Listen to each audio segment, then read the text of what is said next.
Hey, what's going on YouTube? PB the Fox here with the Ravnica Historical Society, back with another video, and today we're going to be taking a look at a card that was spoiled about an hour ago on Reddit, Priest of Fell Rites. It's from the Modern Horizons 2 set. Taking a look at this beautiful card. It costs 1 white, 1 black for a human warlock 2/2 for 2 mana.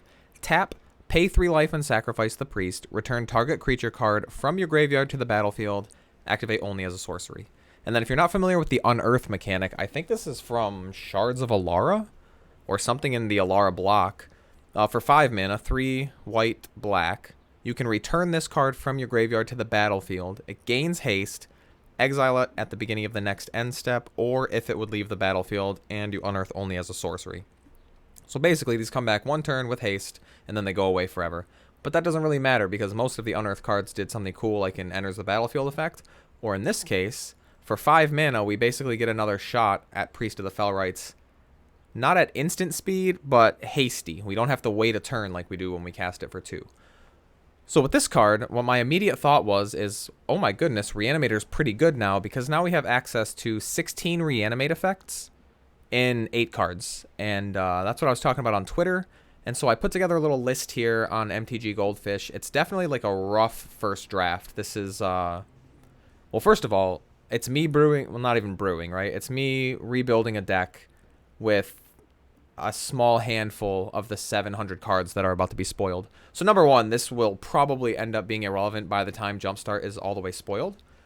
And for 2, we don't know what the metagame's going to look like at all post Jumpstart. Maybe aggro gets insane. Maybe there's a new combo deck like Tainted Pack that we didn't know about. So the other thing is that this is a very broad strokes idea, and I'll get into this a little bit more in detail.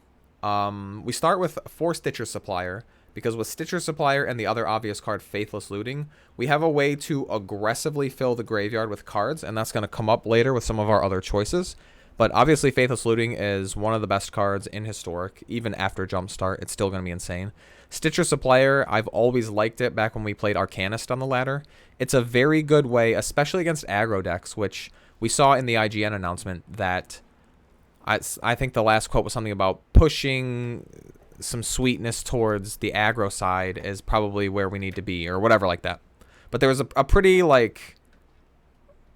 spoon-fed statement that Jumpstart Historic Horizons will give the aggro deck some love, and I don't doubt that at all, because although we saw that Ragavan's not going to be in the set, there's a lot of good cards in both of those sets for aggro decks.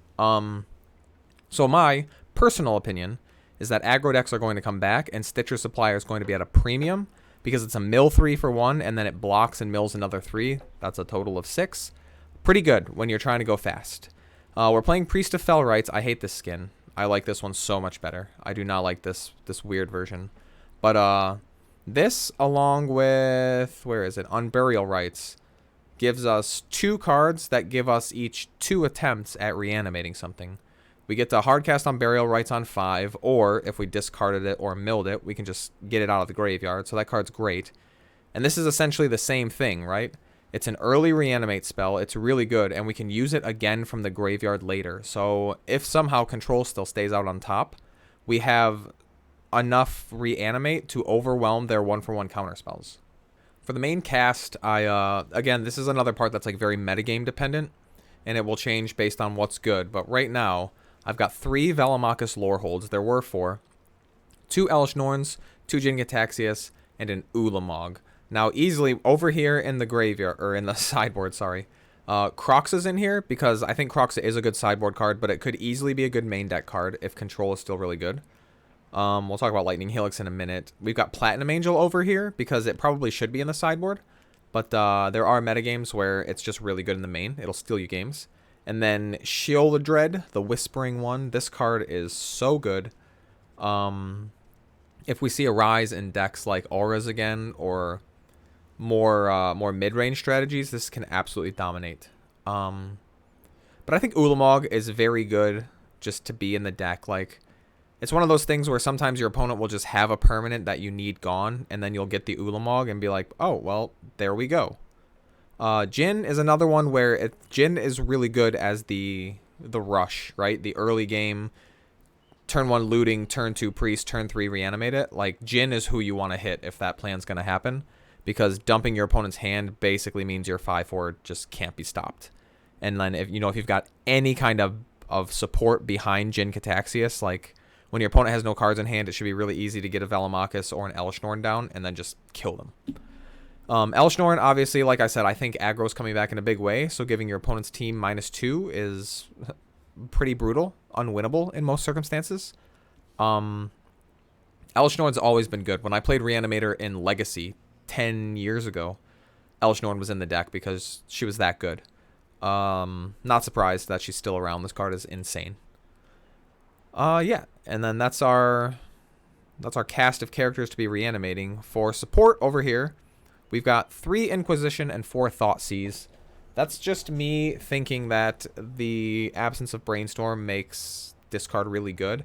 If we do end up seeing a metagame that's super, super aggressive, I'm very open to moving these Thoughtseizes into the board and bringing those Lightning Helixes into the main.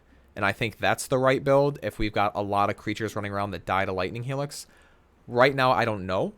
Nobody knows what that metagame's going to look at. So in a vacuum, I'm just going to put the more powerful card in the main deck. But this is not by any means a set in stone thing.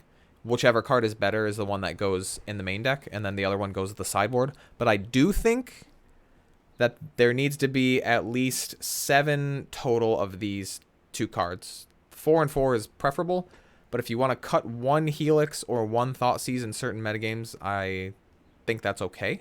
I think 3 Inquisitions is pretty important because this is even good against aggro. Especially good against decks like Green-White Company, stuff like that.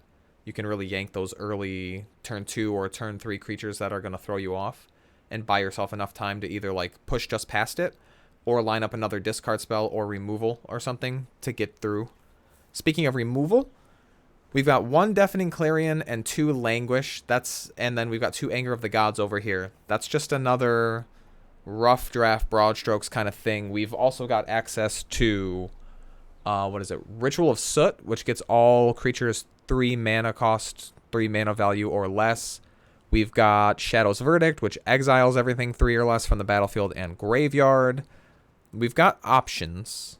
Even if Sacrifice somehow ends up coming back in a big way, we've got Cry of the Carnarium, if that ends up being good. These are very flexible. But I do think Anger of the Gods belongs at least in the board, because I think Izzet Phoenix is still going to be really good. And if aggro does end up being really good, it's never a bad idea to have a backup plan of exiling their stuff, because you never know when like Scrap Heap Scroungers are going to come ruin your day, right? Or something like that. So 5 total is probably right. I'd say at least 4. 5 is fine. 2 Anger of the Gods for sure. Clarion's just kind of neat because it can give your big guys lifelink and get you out of a race situation, where if your opponent's got something that's going to survive the 3 damage, but you can give your Ulamog lifelink, or you can give your Jin or like your Elishnorn getting lifelink is super huge. Even giving this thing lifelink, like it's good. It's enough to just keep you ahead to not die and get that second swing or third swing with Velomachus or something and win the game. Languish is just big, kills a lot of big things. Like we said, that's super important. I've got 2 Kolaghan's Command in the deck.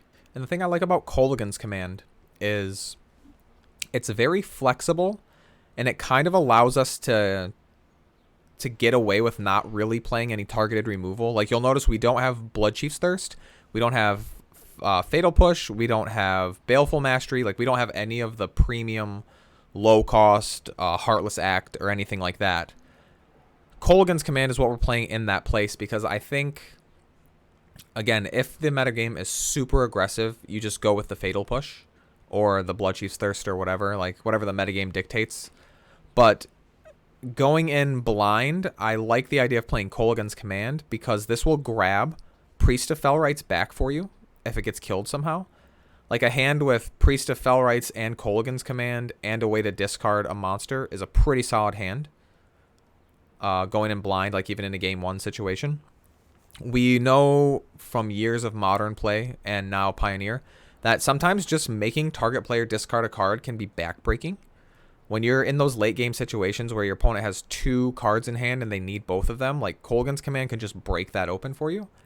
Obviously playing an artifact in or artifact hate in our main deck is really good because you're going to run into game 1 cages and game 1 lanterns, and you're even going to run into game 1 rest in peace, which kind of sucks.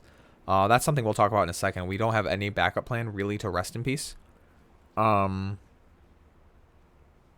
Which actually makes me think we need to get what's it called? It kills enchantments. It's black. You lose life equal to the mana cost 2. I forget what it is. We'll look it up. But we need those in the sideboard too, because rest in peace is a big deal. We have no answer to it. Like Priest of Fell Rites is not going to win us the game against rest in peace. We're not going to hard cast these. Definitely not Jin. These are super hard to cast at 7 mana. Although not impossible, because we're playing 24 lands. The mana base is just something I threw together. 3 Triomes, because I'm not sure if we want a bunch of comes in tapped lands when we're trying to play Faithless Looting and Inquisition and Thoughtseize and Stitcher Supplier. But just being a land that cycles away and gives us all of our colors, like, we probably shouldn't play 0. We loaded up on Shocklands, a couple Dragon Skull summits, just because black and red are the most important colors in the deck. 2 mountains and a swamp, following that same logic, and then the pathways kind of line up. There's another pathway, right? Nope, we just played Blightstep. We cut the other pathways. Okay. And yeah, so that's kind of, like I said, that's the rough idea of a list here. This card is so good, and honestly, I wouldn't be surprised if we can take some of this stuff out, like especially if we're willing to get rid of one of the sweepers and maybe these 3 discard spells or some number, like we'll go down to 4 total. Open up some slots, maybe cut like 1 monster. And I don't know, not lean so hard on Stitcher Supplier might be another plan. You might be able to fit some kind of backup plan in here, something aggressive. That's why I don't love Croxa so much. Like this deck is pretty soft to the graveyard hate. We've got Thrilling Discovery over here just as maybe a card that goes in the main deck. Gaining 2 life, then discard 2 and draw 3. It's probably not good enough, but I just didn't want to forget about it. It's the kind of card I'll definitely forget about. Yeah, so that's basically that. I do think I need to be on the lookout, like I said, for some kind of solid plan B. Either a creature that we're going to reanimate but can also hard cast as like a 5-drop would be pretty cool. Or if we can get some kind of other utility creature in there, like I'm thinking like a Brazen Borrower but in Mardu colors. I don't know. I don't play Modern, so I don't know what's coming in the next 2 sets. I have to like look up everything that could possibly be there and then start making a wish list. But if we get some kind of thing like that, or like, see, I feel like Paulo Spellbinder could be in this deck. If we went a little heavier on white, like it's a very good disruptive card, but it's not good against aggro. So it's kind of a metagame thing. But if we get something like that, right? Like some kind of 3-drop effective creature that can beat and also has like a relevant ability on it. We'll see. Yeah, there's not much else to say about this. Like I said, as soon as I saw this spoil, I was like, oh my goodness, like Black-White Reanimator is really good, and I think there's not much of a reason to stay out of red. Like, Faithless Looting is really popular, because by using Priest and Unburial Rites, you're locking yourself into a graveyard deck anyway. So saying like, oh, well, I don't want to use Faithless Looting and lean on the graveyard too much, is kind of silly at that point to be worried about it. But I can see someone coming up with a list that's a little less graveyard intense, but a little more well balanced. Anyway, yeah, let me know in the comments what you guys are excited about. Have you guys seen any more? Let's check real quick if there's any more cool. No, we already saw that one. That's kind of boring. It's been a lot of commons lately. No, yeah, Priest of Fell Rites is the big one. But yeah, thanks for watching, guys. Like I said, let me know in the comments. What are you excited for about Jumpstart Arena? You guys know I'm super stoked about it. I can't wait for this stuff to kick off. The next 3 weeks, I honestly might just do preview or spoiler videos for the next couple weeks. And then once the set's all spoiled, we're going to just do like deck building, and we'll probably end up playing some games. But honestly, I haven't been playing Magic really much at all. The idea of Brainstorm being out of the format, but all of this stuff coming into the format, Like, if you're a competitive historic player like me and you play a lot, this is a great time to take a break and recharge, because basically none of the games you play over the next 3 weeks are going to be relevant once this Jumpstart set hits. Like, it's going to be like the same impact of before Mystical Archives and after Mystical Archives. If you picked up Historic with Mystical Archives, that's fine. Like, nothing that happened before mattered, honestly. Like, I guess you wanted to know about the Auras decks and the Sacrifice deck, and that's basically it. That's all that mattered from before, and you can learn that stuff in like a day.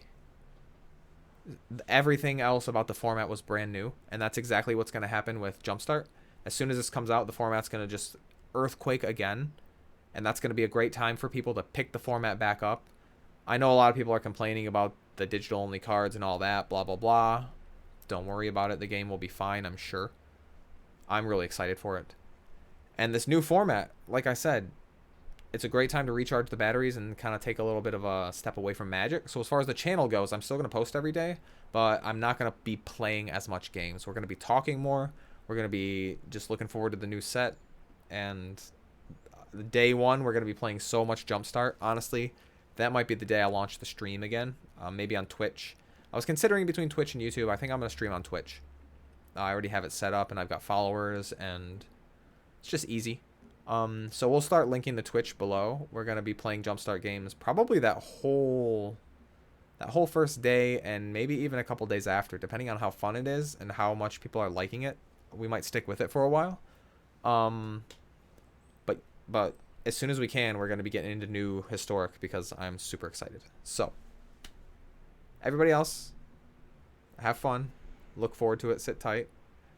As always, I've been PB the Fox with the Ravnica Historical Society. You've all been awesome, and we'll see you back here tomorrow with some more spoilers. So have a good night, everyone.